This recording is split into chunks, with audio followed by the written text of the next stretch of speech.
బంగారం బ్యాంకులు ఇతర ప్రైవేటు సంస్థల్లో ఉన్న విడిపించి కొనబడును. కొమ్మూరి గోల్డ్ ఆంధ్ర మరియు తెలంగాణ. అందరికీ నమస్కారం.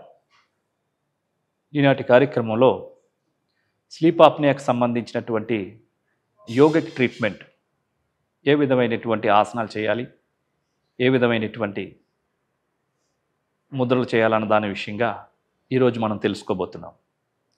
చాలామంది ఆడవాళ్ళలో కంటే మగవాళ్ళల్లో ఒక వయసు వచ్చిన తర్వాత ఈ స్లీప్ ఆప్నియా సమస్య అనేటటువంటిది చాలా ఇబ్బంది పెడుతూ ఉంటుంది. ఈ స్లీప్ ఆప్నియా అనేటటువంటిది నిద్రకు సంబంధించినటువంటి ఒక వ్యాధి. నిద్రపోతున్నప్పుడు నిద్రాభంగం కలగడం, శ్వాసకి ఆగిపోయినట్టు అనిపించడం, శ్వాసల సంఖ్య తగ్గిపోవడం, తద్వారా వాళ్ళ బ్రెయిన్ శరీరాన్ని మేల్కొల్పడం ద్వారా మెలకు వచ్చేయడం ద్వారా స్లీప్ డిస్టర్బెన్స్ అవ్వడం, గురక ద్వారా పక్కనున్న వాళ్ళకి ఇబ్బందికరంగా ఉండడం, తద్వారా శరీరానికి సరైనటువంటి విశ్రాంతి పొందకపోవడం. దీని యొక్క ప్రభావం పగలంతా కూడా నిద్రమత్తుగా ఉండడం, అలసటగా ఉండడం, చిరాగ్గా ఉండడం, మెమరీ తగ్గిపోవడం, సెక్స్ యందు ఆసక్తి తగ్గిపోవడం, ఏదైనా పని చేస్తూ ఉంటే ఆ పనిపైన నిమగ్నం చేయలేకపోవడం, డ్రైవింగ్ చేస్తూ ఉంటే మధ్యలో నిద్ర వచ్చేస్తూ ఉన్నట్టుగా అనిపించడం, చాలా అనీజీగా ఉండడం, తద్వారా వీళ్ళు ఒక రకమైనటువంటి విరక్తకరమైనటువంటి జీవితాన్ని వీళ్ళు ఇది చేస్తూ ఉంటారు. మరి వీటికి యోగ ట్రీట్మెంట్ అనేటటువంటిది ఆ శ్వాసనాళాలని చక్కగా చైతన్యవంతం చేయడం, గొంతు కండరాలని చక్కగా స్ట్రెచ్చింగ్ చేయడం ద్వారా వాటిపైన ప్రభావం కలిగజేసి స్ట్రెంథనింగ్ చేయడంలో కొన్ని ప్రత్యేకమైనటువంటి ఆసనాలు వీళ్ళకి ఎంతగానో ఉపయోగపడుతూ ఉంటాయి. వీటితో పాటుగా కొన్ని ఆహారపు అలవాట్లు మార్పులు చేసుకోవడం, అంటే ఆల్కహాల్ తీసుకోవడం తగ్గించుకోవడం, నిదానంగా దాన్ని మానివేయడం, అదేవిధంగా ధూమపానం, అదేవిధంగా అధిక బరువు ఏదన్నా ఉంటే తగ్గించుకోవడం, అదేవిధంగా లైఫ్ స్టైల్ చేంజ్ చేసుకుంటూ కొన్ని ప్రత్యేకమైనటువంటి యోగాసనాలు, ముద్రలు, ప్రాణాయామాలు, అమృతాహారం తీసుకోవడం ద్వారా వీళ్ళు ఆ రకమైనటువంటి సమస్యని చాలా సులభంగా అధిగమించవచ్చు. అందులో భాగంగా ఇప్పుడు మనం తెలుసుకోబోతున్నాం కొన్ని ప్రత్యేకమైనటువంటి ఆసనాలు. అందులో ముఖ్యంగా అర్ధచక్రాసనం, విపరీతకరణి, భుజంగాసనం, ఉష్ట్రాసనం, అదేవిధంగా సూర్య నమస్కారాసు, అదేవిధంగా భ్రామరి ప్రాణాయామం, నాడీ శుద్ధి ప్రాణాయామం, ఇంకా కపాలభాతి వీరికి ఎంతగానో ఉపయోగపడేటటువంటివి. సో ఇప్పుడు అందులో కొన్ని ముఖ్యమైనటువంటి ఆసనాలు మనం ఇప్పుడు తెలుసుకోబోతున్నాం. అందులో ఇప్పుడు మనం చేయబోయేటటువంటిది ఉష్ట్రాసనం, భుజంగాసనం ఏ విధంగా చేయాలో చేసి చూద్దాం. ఉష్ట్రాసనం, ఈ ఉష్ట్రాసనం అనేటువంటిది ఒంటి మెడ ఆకృతిని పోలి ఉంటుంది. వజ్రాసనంలో కూర్చున్న తర్వాత ముందుగా మోకాళ్ళ పైన లేచి నిలబడాలి. పాదాలను కాస్త కొద్దిగా వెడంగల జరుపుకోవాలి, మోకాళ్ళని కూడా. ఈ స్థితిలో ఎడమ చేతిని పైకి రేచి చేసి ఎడం కాలు పైన సపోర్ట్ తీసుకోవాలి.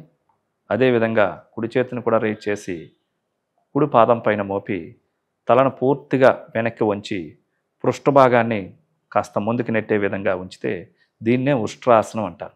ఈ ఉష్ట్రాసనంలో మరి థైరాయిడ్ గ్లాండ్ బాగా ఎనర్జైజింగ్ అవ్వడం, అదేవిధంగా మెడ కండరాలు, గొంతు కండరాలు, ఈ శ్వాసకు అడ్డపడేటటువంటి కొన్ని కండరాల యొక్క స్ట్రెచ్చింగ్ బాగా జరిగి వాటికి స్ట్రెంథనింగ్ జరుగుతూ ఉంటుంది. అదేవిధంగా మెడ కండరాలకి ఈ విధంగా 2-3 సార్లు చేయాల్సి ఉంటుంది. ఇప్పుడు ఉష్ట్రాసనం నుంచి బయటికి రావాలి.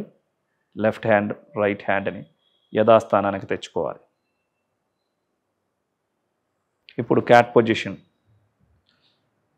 మరొకసారి క్యాట్ పొజిషన్ చేయండి. ఇప్పుడు శ్వాసను తీసుకుంటూ హెడ్ రేజ్ చేయండి. ఈ విధంగా చేయడం ద్వారా గొంతులోని కండరాలకి ఆయా భాగాలకు స్ట్రెచ్చింగ్ జరిగి స్ట్రెంథనింగ్ అనేటటువంటిది జరుగుతూ ఉంటుంది. శ్వాస తీసుకుంటూ ఈ విధంగా తల పైకెత్తి వెన్ను కిందకు దించుతూ శ్వాస పూర్తిగా విడిచిపెడుతూ హెడ్ డౌన్ చేసి స్పైన్ అప్ చేయడం ద్వారా మరలా శ్వాసను తీసుకుంటూ తల పైకెత్తి హెడ్ డౌన్, స్పైన్ డౌన్ చేయడం ద్వారా మెడ కండరాలు, గొంతు కండరాలు, ఈ విధంగా ఈ లోపల భాగాలన్నింటికి కూడా చక్కటి వ్యాయామం జరుగుతుంది. ఈ విధంగా 3 నుంచి 4 సార్లు చేయవచ్చు, 10 చొప్పున. ఇప్పుడు భుజంగాసనం చేద్దాం. బోర్లా పడుకోవాలి.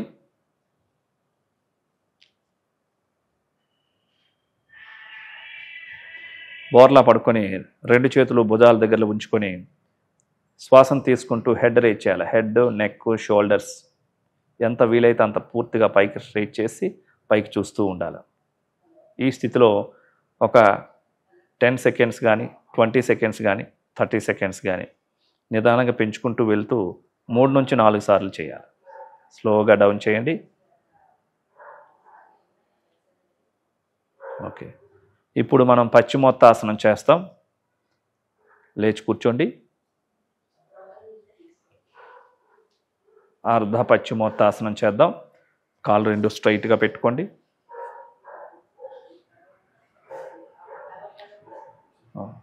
లెఫ్ట్ లెగ్ ఫోల్డ్ చేసుకోండి. ఒక మేట మీద కూర్చున్న తర్వాత కుడికాలు స్ట్రైట్గా ఉంటుంది. లెఫ్ట్ లెగ్ను ఫోల్డ్ చేయండి. లెఫ్ట్ లెగ్ యొక్క అరికాలు రైట్ లెగ్ యొక్క తొడభాగాన తాకించే విధంగా ఉంచుకోవాలి. 2 చేతులు ఈ విధంగా అరచేతిలో ఉంచుకోవాలి. ఎడమ చేతి పైన కుడి చేయి. ఇప్పుడు శ్వాసను తీసుకుంటూ హ్యాండ్స్ని రేజ్ చేయాలి. హ్యాండ్స్ని రేజ్ చేయండి, పైకి లేపండి. పూర్తిగా శ్వాసను విడిచిపెడుతూ ముందుకు వంగండి. ఎంత వీలైతే అంత ముందుకు వంగి 2 చేతులతో కుడి కాలు యొక్క పాదాన్ని పట్టుకోవాలి. తల ఎంతవరకు ఆనించగలిగితే ముందుకు వంచి ఉంచుకోవాలి. ఈ స్థితిలో ఫస్ట్ ప్రారంభంలో 10 సెకండ్స్ కౌంటింగ్ ఉండొచ్చు. Slowly come back. ఇదే విధంగా లెఫ్ట్ లెగ్తో కూడా చేయాలి. చూసారు కదండి, ఈ ఉష్ట్రాసనం, భుజంగాసనంతో పాటుగా పశ్చిమోత్తానాసనం, మార్జాలాసనం, వీటితో పాటుగా ఇంకా కొన్ని ప్రాక్టీస్ చేయొచ్చు. ముఖ్యంగా నాడీ శుద్ధి బాగా, ప్రాణాయామం చాలా బాగా పనిచేస్తుంది. అదే ఓంకారం ఉచ్చరించడం ద్వారా కూడా ప్రతిరోజు ఒక 21 టైమ్స్ ఓంకారం చెప్పడం ద్వారా కూడా ఈ గొంతు కండరాలకి కొన్ని నాడులన్నీ కూడా యాక్టివేట్ అవ్వడానికి చాలా బాగా పనిచేస్తుంది. అదేవిధంగా స్లో బ్రీతింగ్ స్లోగా తీసుకొని శ్వాసని స్లోగా విడిచిపెట్టడం, పూరక రేచక అనేటటువంటిది కూడా చాలా బాగా ఉపయోగపడుతూ ఉంటుంది. వీటితో పాటుగా ఒబేసిటీ సమస్యలు ఏమైనా ఉంటే కూడా తగ్గించుకోగలగాలి. అదేవిధంగా ధూమపానం, ఆల్కహాల్, ఇవన్నీ కూడా మీరు ఎంత వీలైతే అంత తగ్గించుకోవడం చాలా మంచిది. లైఫ్ స్టైల్ చేంజ్ చేసుకుంటూ బాడీలో ఇమ్యూనిటీ పవర్ను పెంచుకొని కండరాల యొక్క సామర్థ్యం పెంచుకున్నట్లయితే చాలా సులభంగా ఈ సమస్య నుంచి దూరం కావచ్చు. చూసారు కదండి, అందరికీ ఆరోగ్యం ఆధ్వర్యంలో నిర్వహిస్తున్నటువంటి యోగా సాధనలు అందరూ కూడా ఆచరించి అందరూ ఆరోగ్యంగా ఉండాలని కోరుకుంటున్నాం. నమస్కారం.